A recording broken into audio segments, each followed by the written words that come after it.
영상 다 찍으니까 처음부터 이 큰 그림을 그리셨던 거예요? 같이 준비했잖아.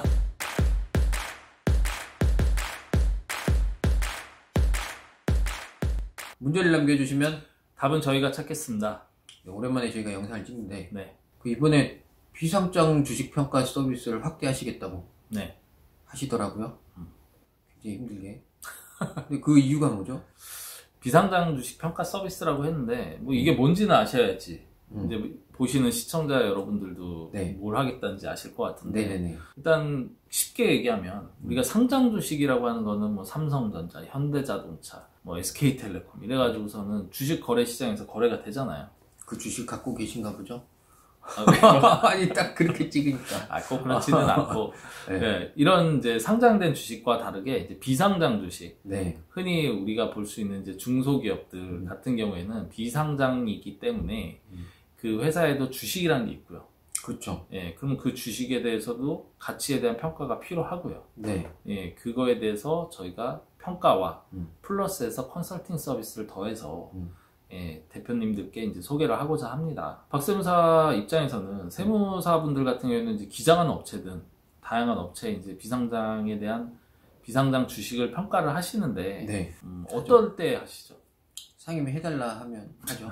그렇죠. 근데 해달라고 하실 때는 여러 가지 이유가 있기는 해요. 네. 남한테 일부 지분을 양도하신다던가, 네. 증여하겠다던가, 아니면 뭐 양도하겠다던가, 그리고 뭐 감자, 증자 이런 목적이고 또 이건 뭐 좋은 경우는 아니지만 이제 돌아가셨을 때 지분에 대한 상속이 진행될 때 또 평가하게 되죠. 그렇죠. 일단은 제가 이제 이 서비스를 확대하겠다고 생각한 거는 크게 이제 두 가지 이유 때문인데, 네. 이제 앞서서 말씀하셨지만 저도 이 컨설팅업이 15년 이렇게 되다 보니까 제가 뭐 30대, 40대 만났던 사장님들이 이제는 뭐 50대, 60대 맞습니다. 그리고 그 이상의 나이에 되신 분들은 이제 70대, 80대가 되다 보니까 내가 갖고 있는 이 회사를 어떻게인가 정리를 해야 되잖아요. 그렇죠. 예, 그리고 정리를 준비 없이 하는 경우에는 이제 상속이라는 상황이 되는데, 맞습니다. 가족들은 회사가 뭐 아버지가 열심히 해서 돈을 잘 벌고 있다, 요 정도는 알지만 상속할 때 그 회사의 주식에 대해서 평가를 통해서 그것까지 세금을 내야 된다라고 하면 그렇죠. 이제 놀라운 상황이 발생을 하는 거거든요. 빚 좋은 개살구가 많아요. 네, 그런 경우도 많고, 뭐 하물며 이제 법인에 부동산이라도 좀 있으면 네. 뭐 부동산을 취득하나 보다 생각하겠지만, 그렇지 않은 경우에 그럼 이 회사를 뭐 포기할지 이어가야 될지 이런 부분에 대해서 고민을 많이 하는데, 저희가 그런 사례들이 최근에 좀 많이 생기고 있잖아요. 코로나 때문인가? 뭐 꼭 코로나보다도 이제 시간이 그만큼 지나는 것 같아요. 네. 그래서 이제 그런 이유가 또 하나 있고, 두 번째는 이제 반대로 회사를 이제 본인이 사업을 하다가 이제 정리를 하려는 거죠. 맞습니다. 뭐 사업이 잘 돼서든 아니면 이 사업의 비전이 더 이상 없든 아니면은 좀 어려움이 있어가지고 이제 회사를 뭐 정리를 할 수밖에 없는, 부득이하게 이런 과정에서도 이 회사의 가치를 정확히 이해를 해야지. 네. 뭐 청산소득세라든지 뭐 회생파산이 가능한 여부를 판단한다든지 이런 다양한 이유로 정리 과정에서도 필요하기 때문에, 저희가 이 사례에 대해서는 우리만의 문제가 아니고 이 영상을 보시는 많은 중소기업 대표님, 그리고 중소기업을 하고자 하는 분들, 그리고 더 멀리 보면 창업을 준비하는 분들도 먼 얘기일 수 있지만 준비해야 된다. 네, 이런 이유로 이제 시작을 하게 됐습니다. 그리고 이거 실제로 저희가 평가를 하다 보면 황당해요. 너무 가치가 높아.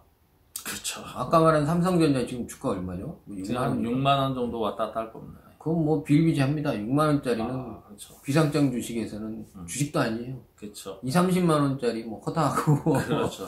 사장님들이 항상 평가해가지고 제공을 해드리면, 첫 번째는 이거 맞게 계산할 거냐, 두 번째는 네가 사라. 내가 싸게 줄게. 그렇죠. 네가 사. 이렇게 그렇죠. 된다고요.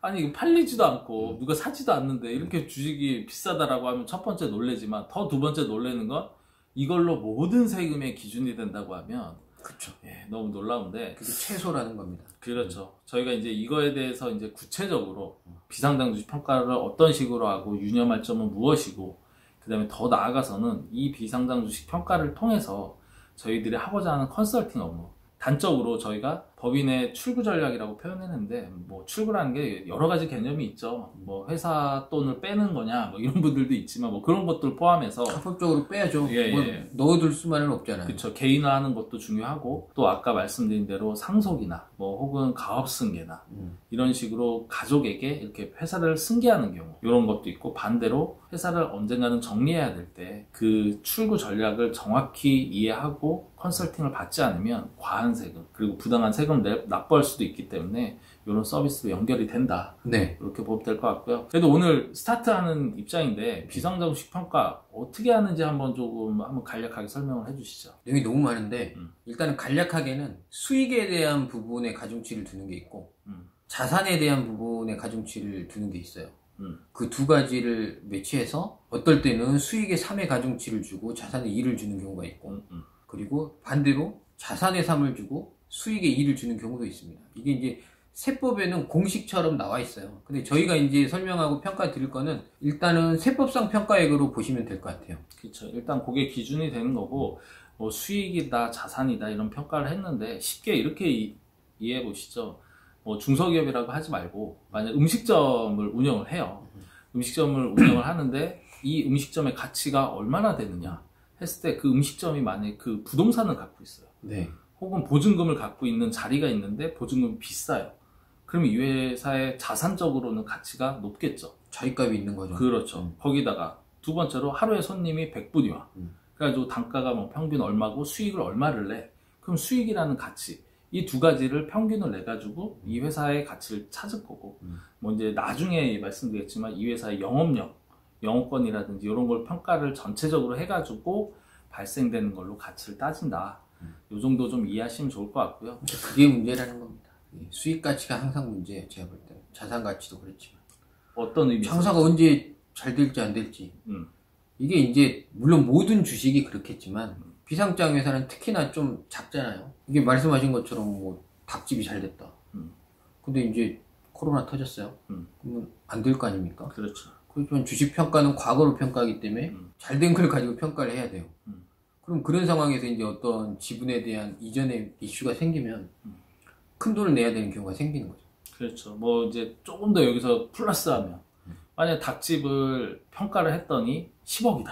근데 10억을 갖다가 가치를 가지고 자녀에게 넘겨준다라고 하면 10억에 맞는 세금을 내야 되니까 그럼요. 너무 과해지잖아요. 그런데 말씀하신 대로 코로나가 터지고 수익이 좀 떨어져. 그런다 그러면 2년, 3년 지나면 이 가치는 10억이 아니고 5억으로 반토막 날 수 있거든요. 맞습니다. 그럼 그때 가서 증여를 하는 거죠. 이런 식으로 해서 수익가치, 자산가치를 통한 주식의 평가를 통해서 증여를 할지 매각을 하는 입장이면 지금 그렇죠. 코로나 터지기 전에 빨리 팔아야겠죠. 이런 매각 전략도 세우는 거고요.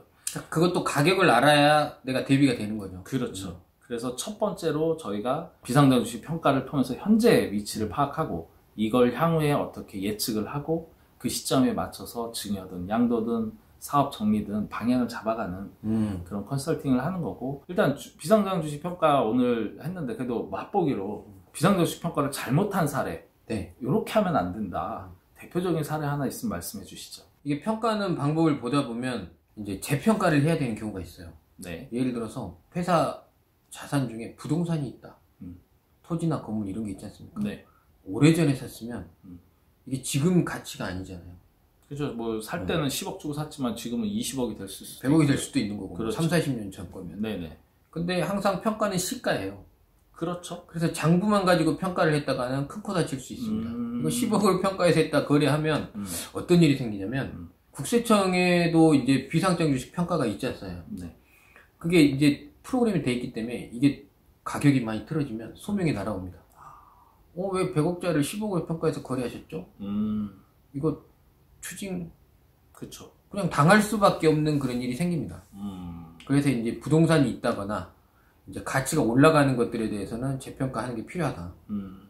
이 얘기가 어떤 의미냐면 이제 보통 재무제표를 통해서 네. 법인 같으면 이제 재무제표가 당연히 있는데 재무제표에 있는 자산의 가치 중에서 아마 한번 잘 쳐다보시면은 토지 건물 가격이 취득할 당시에 그 원가 그대로 잡혀 있는 경우가 많거든요. 네. 근데 그 가격이 10년, 20년 지나면 올라가게 되고 그 올라간 가격을 반영해서 주식 평가를 해야 되는데 이게 뭣도 모르는 사람들이 그 재무제표만 보고 하는 거라고 해가지고 계산기 두드려가지고 계산해내면 큰 코 다친다. 아니 저는 정말로 10억이 100억 된 거 봤다니까요. 아 그렇죠. 아 물론 그럴 수 있죠. 네. 일단은 저희가 이제 비상경제적 평가 서비스에 대해서 앞으로 이제 더 전문적으로 잘 하겠다는 의미로 이제 인트로를 찍었는데 네. 이제 이 내용을 통해 가지고 저희가 하고 싶은 얘기는 평가가 중요한 게 아니고 그렇죠. 네.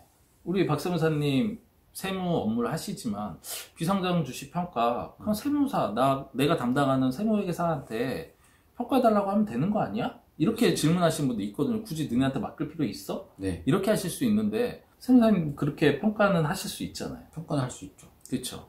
근데 저희가 이 영상을 통해서 말씀드리고 싶은 건 평가가 중요한 것이 아니라 물론 정확한 평가는 당연히 중요합니다. 앞에 사례처럼. 근데 거기에 플러스 수반해서 대표님들이 갖고 있는 고민들이 있거든요. 내 회사를 향후 어떻게 하고 싶다. 그리고 개인적으로 갖고 있는 의문점들이 있는데 그걸 해결하는 과정에서 이 평가를 시작으로 컨설팅을 진행하겠다. 이렇게 이해해 주시면 좋을 것 같습니다. 영상 다 찍고 보니까 처음부터 이 큰 그림을 그리셨던 거예요? 같이 준비했잖아. 그림이 너무 큰데?